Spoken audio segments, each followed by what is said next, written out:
अस्सलाम वालेकुम दोस्तों, मेरे चैनल कहानी नुक्कड़ की में आप सभी का स्वागत है। दोस्तों, अगर आपको मेरी कहानी अच्छी लगे तो लाइक करें, शेयर करें और चैनल को सब्सक्राइब करना बिल्कुल भी ना भूलें। पहाड़पुर एक छोटा सा गांव था। उस गांव को चारों तरफ से छोटी छोटी पहाड़ियों ने घेर रखा था। गांव की आबादी बहुत ही कम थी। ये गांव एक दूर दराज इलाके में था। उस तक पहुंचने के लिए एक छोटी सी सड़क थी और खास बात ये थी कि उस गांव में और आसपास की सारी जमीन बंजर थी। खेत और सब्जा बहुत ही कम था। दूर दूर तक कोई दरख्त और फसलें बहुत ही कम नजर आती थी। पूरे गांव में पीपल का एक ही बड़ा सा दरख्त था और उसका साया बहुत ही घना और बहुत ही ठंडा था।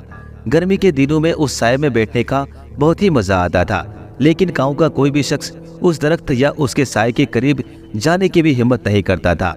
उसकी वजह ये थी कि पीपल का ये पेड़ एक लालची बनिए के घर की दीवार के साथ उगा हुआ था। वो इस दरख्त को अपनी दौलत समझता था और किसी को भी उसके साये में बैठने की इजाजत तक ना देता था। गांव का धोबी हफ्ते में एक दफा बनिए के घर से गंदे कपड़े इकट्ठे करके ले जाता और उन्हें धो सुखाकर चंद ही दिनों बाद वापस दे जाता। एक दिन धोबी ने बनिए के घर से कपड़े इकट्ठे करके अपने गधे पर लादे और वापस चल पड़ा। ये एक गर्मी के दोपहर का वक्त था। गर्मी से इंसान तो क्या, जानवर भी परेशान था। सबका बुरा हाल था। धोबी जब बनिए के घर से बाहर निकला तो उसने पीपल के दरख्त का दूर तक फैला हुआ ठंडा और घना साया देखा। शदीद गर्मी के उस मौसम में ये ठंडी जगह देखकर धोबी का दिल मचल उठा। उसने सोचा, अगर मैं इस दरख्त के नीचे चंद लम्हे आराम कर लूं तो मजा ही आ जाएगा।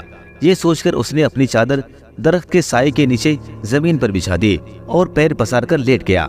ठंडी ठंडी हवाओं और दरख्त की साये में जल्द ही उसे नींद आ गया और वो खराटे लेने लगा। ऐन उसी वक्त बनिया किसी काम से घर से बाहर निकला तो धोबी को यूं बिना उससे पूछे पीपल के साये के नीचे लेटा हुआ देखकर उसका पाड़ा चढ़ गया। उसे गुस्सा आ गया तो उसने लात मारकर उसे जगा दिया और चीख कर उसे पूछने लगा, तुम्हें इस जगह सोने की इजाजत किसने दी? धोबी बेचारा हड़बड़ाकर उठ बैठा। बेचारा शर्मिंदा सा हो गया और कहने लगा, जनाब मुझे माफ कर दीजिए, मैं काफी थका हुआ था। गर्मी भी बहुत ज्यादा हो रही है। पीपल का ठंडा साया देखकर मैं रह न सका। कुछ देर के लिए यहाँ बैठा तो नींद आ गई। ये सुनकर बनिए को और ज्यादा गुस्सा आ गया। वो चीखने लगा, ये जमीन तुम्हारी नहीं है। सारा गांव जानता है कि ये दरख्त मेरा है। मैं इसके नीचे किसी को भी ठहरने, रुकने, सोने बैठने की इजाजत नहीं देता। धोबी ने कहा, जनाब लेकिन मैं आपके कपड़े बरसों से धो रहा हूँ। मेरा बाप भी आपके घर की खिदमत करता था।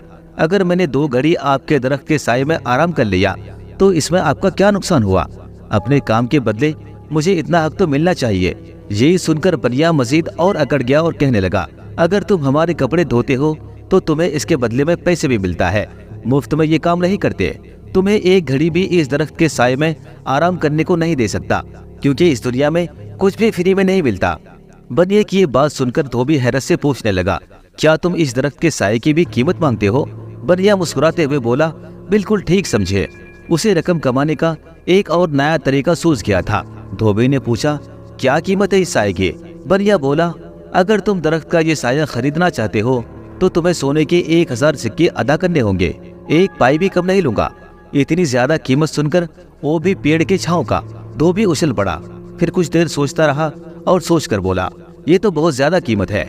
मैं तुम्हें साये के बदले में ज्यादा से ज्यादा सोने के 200 सिक्के दे सकता हूँ।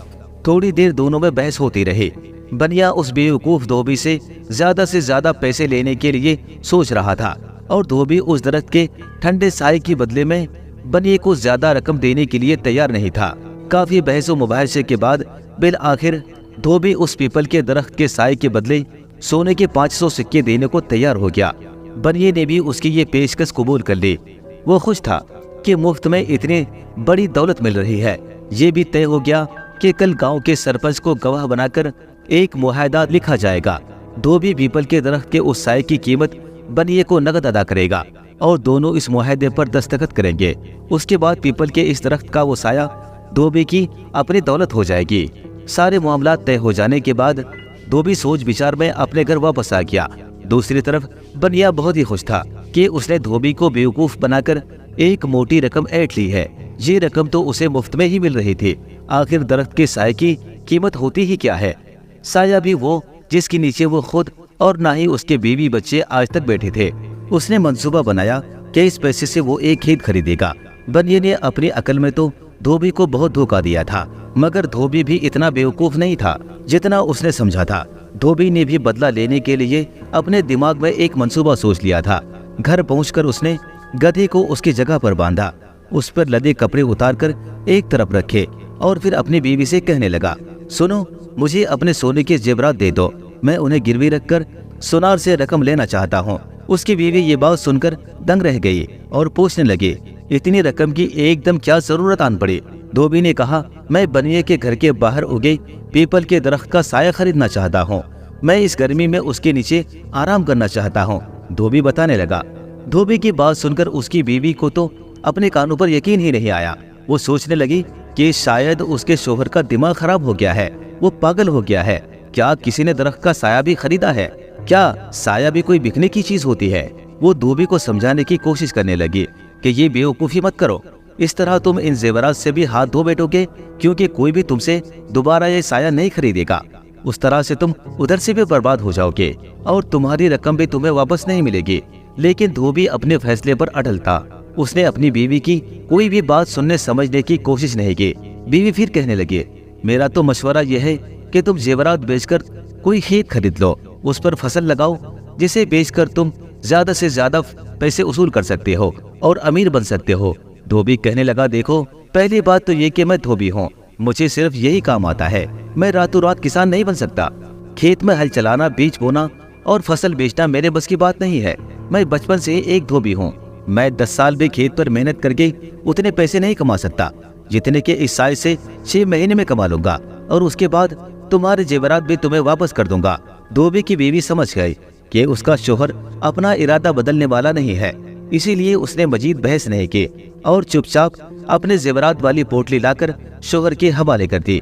धोबी गांव के सुनार के पास पहुंचा और ये जेवरात उसके पास गिरवी रखकर सोने के 500 सिक्के उनसे उधार ले लिए। दूसरे दिन वो सोने से भरे हुए थैले लेकर उस जगह जा पहुंचा जहां पर सरपंच, गांव के लोग और बनिया सब के सब मौजूद थे। वो इस अजीबो गरीब सौदे पर हैरान और परेशान थे। गांव में हर तरफ ये बात फैल चुकी थी कि धोबी ने पीपल के दरख्त का साया बनिए से खरीद लिया है। बनिया ने मुआहदा पहले ही लिख रखा था। उसमें लिखा हुआ था कि बनिया अपने पीपल का साया सोने के 500 सिक्के के बदले धोबी को बेच रहा है, और फिर बिकने के बाद दोनों में से कोई भी अगर इस मुआहदे को तोड़ने की कोशिश करेगा तो उसे सोने की 1000 सिक्के देने पड़ेंगे। इस मुआहदे पर बनिए ने दस्तखत कर दिए। धोबी चूंकि अनपढ़ था, इसीलिए उसने अपने बाएं हाथ के अंगूठे का निशान लगाया। फिर सरपंच साहब ने भी गवाह के तौर पर दस्तखत किए। वहां मौजूद सारे लोग इस मुआहदे के गवाह बने और धोबी ने साए की कीमत बनिए के हवाले कर दी। वहां मौजूद हर शख्स यही सोच रहा था कि बनिया बहुत चालाक है, उसने बेचारे सादालो धोबी को लूट लिया है, क्योंकि आज तक किसी ने न सुना न देखा है कि एक दरख्त का साया भी बेचा जाता है। उस दिन के बाद से धोबी का ये मामूल बन गया कि वो दोपहर से लेकर शाम तक उसी दरख्त के साए तले चारपाई बिछाकर सोया रहता। वो गधे की रस्सी भी अपने चारपाई के साथ बांध लेता। ये गधा वक्त बेवक्त गला फाड़ फाड़ कर रेंगना शुरू कर देता। कई दफा तो ऐसा हुआ कि इधर बनिया आराम करने के लिए लेटा या अपने बीवी बच्चों से कोई अहम बात शुरू की, उधर गधे ने अपने बेसुरी गजल शुरू कर दी। गधे का ये शोर शराबा बनिए के लिए बहुत ही दर्द-ए-सर था। वो परेशान था। सूरज की गर्दिश के साथ साथ जो जो साया अपनी जगह तब्दील करता, धोबी भी अपनी चारपाई लेकर उसके साथ साथ घसीटता रहता। बाज़ औक़ात वो बनिए के घर की दीवार के बिल्कुल साथ जाकर बैठ जाता। बनिया अपने घर में भी कोई बात ऊंची आवाज में करने से डरता था कि कहे दीवार के साथ बैठा धोबी उसकी बात सुन न ले। उसके अलावा धोबी गांव के दूसरे बच्चे और लोगों को भी अपने साथ बिठा लेता और बैठकर बातें और हंसी मजाक करते। बच्चे भी शोर शराबे करने में किसी से पीछे नहीं रहते। ये सारे सूरत हाल बनिए और उसके खानदान के लिए काफी परेशान कुन थे। आखिर एक रोज तंग आकर बनिए ने धोबी से बात करने का फैसला कर लिया। वो धोबी से कहने लगा, लगता है तुम मेरे घर पर भी कब्जा करने का इरादा बना चुके हो। तुम्हारा गधा और तुम्हारे जानने वाले सब की वजह से हमारे आराम और काम में बाधा पड़ता है। धोबी मुस्कुराया और कहने लगा, ऐसी कोई बात नहीं है जनाब, मैं तो सिर्फ साए के नीचे बैठता हूँ। यूं सूरज पश्चिम की तरफ जाता है तो साया पूरब की तरफ आ जाता है, और इस तरह से मैं आपके घर के दीवार के पास जाकर बैठ जाता हूँ, लेकिन मैं इससे आगे नहीं बढ़ूंगा। बनिया वक्ती तौर पर तो खामोश हो गया। लेकिन उसका दिल बहुत ही ज्यादा परेशान था, क्योंकि वो समझ नहीं पा रहा था कि आखिर वो इस मुसीबत से किस तरह से जान छुड़ाए। मगर फिर एक दिन उसकी जान छूटी गई। अचानक ही एक दिन धोबी गायब हो गया और वो कई दिन तक गाँव में भी किसी को नजर नहीं आ रहा था। वो कहीं मौजूद नहीं था। उसकी बीवी को भी इल्म नहीं था कि वो कहाँ गया है। जब काफी दिन तक धोबी नजर नहीं आया तो बनिए को हैरत हुई। अगरचे जाहिरी तौर पर उसने लोगों के सामने अपनी परेशानी का इजहार किया था, मगर वो दिली दिल में बहुत खुश था कि चलो इस मुसीबत से जान छूटी। मगर जैसे बुरा वक्त आते हुए पता नहीं चलता, इसी तरह एक दिन बनिया जब अपनी दुकान बंद करके दोपहर का खाना खाने घर आ रहा था तो ये देखकर वो धक से रह गया कि धोबी एक दफा फिर पहले की तरह अपनी चारपाई बिछाई दरख्त के साए के नीचे मौजूद था। उसके आसपास काफी लोग मौजूद थे। जब बनिया करीब पहुंचा तो उसने देखा कि धोबी के पास अब दर्जन भर बकरियां, भेड़ें, 2 कुत्ते और 2 भैंसे भी थी। गधा तो पहले ही उसके पास मौजूद था। सबकी आवाजें मिलकर एक अजीब शोर शराबा कर रहे थे। बनिया ने गुस्से में चिल्ला कर पूछा, तुमने ये क्या तमाशा बना रखा है धोबी? धोबी ये सुनकर कहने लगा, ये तमाशा नहीं जनाब, ये मेरे मवेशी हैं, क्योंकि मेरे पास इनको रखने के लिए कोई बड़ा घर नहीं है, इसलिए अब ये इसी पीपल के साए में रहेंगे। ये बात सुनकर बनिया तो गुस्से में पागल ही हो गया। वो तो पहले ही अकेले धोबी से तंग था और अब वो ये सारे मवेशी अपने साथ ले आया था। वो चीख कर कहने लगा, तुम इन्हें मेरी जमीन पर कैसे रख सकते हो? मैंने सिर्फ साया बेचा है, जमीन नहीं बेची। धोबी ये सुनकर कहने लगा, आप सच कह रहे हैं जनाब, मैं सिर्फ साया ही इस्तेमाल करूंगा। अगर आपको कोई एतराज है तो आप अपनी जमीन किसी और जगह ले जा सकते हैं। धोबी की ये अल्फाज सुनकर सारे लोग हंसने लगे। बनिया सिटपिटा गया। वो अपने आप को बहुत चालाक समझता था, मगर ये धोबी तो उसके बाप निकला। वो तो काबू ही नहीं आ रहा था। वो झुंझला कर बोला, मेरी जमीन यही रहेगी, तुम अपना साया लेकर कहीं और जाओ।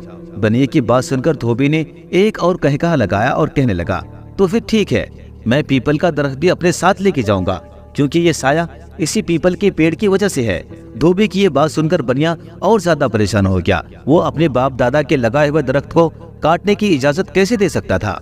उसने अपने घर वालों और दोस्त रिश्तेदारों से मशवरा किया और फिर फैसला किया कि धोबी के साथ साए की फरोख्त का मुआहदा तोड़ दिया जाए और फिर जुर्माने के तौर पर धोबी को 1000 सोने के सिक्के दे और इस तरह से वो अपने पीपल के दरख्त का साया खरीद ले। और फिर एक दिन आकर बनिए ने धोबी के साथ अपना मुआहदा तोड़ दिया और जुर्माने के तौर पर उसने उसे 1000 सोने के सिक्के दिए। इस तरह से धोबी से बनिए की जान छूट गई। धोबी खुश हो गया, उसे अपनी रकम दोगुनी वापस मिल गई थी। इस रकम से उसने गिरवी रखे हुए जेवरात सोनार से वापस लेकर अपनी बीवी को वापस लौटा दिए। उसकी बीवी भी खुश हो गई। अब धोबी बनिए को नसीहत करते हुए कहने लगा, ये रोशनी, बारिश, धूप, छाँव सब खुदा के तोहफे हैं, ये अनमोल हैं। इन पर कब्जा नहीं जमाना चाहिए, बल्कि सबके साथ मिलकर इनसे फायदा उठाना चाहिए। बनिए को भी अब ये बात समझ में आ गई थी, इसीलिए उस दिन के बाद उसने कभी किसी को उस छाँव में बैठने से नहीं रोका। उसके बाद गाँव के सारे लोग हंसी खुशी पेड़ की छाँव में बैठने लगे। दोस्तों, अगर आपको मेरी कहानी अच्छी लगी हो तो लाइक करें, शेयर करें और चैनल को सब्सक्राइब करना बिल्कुल भी ना भूलें।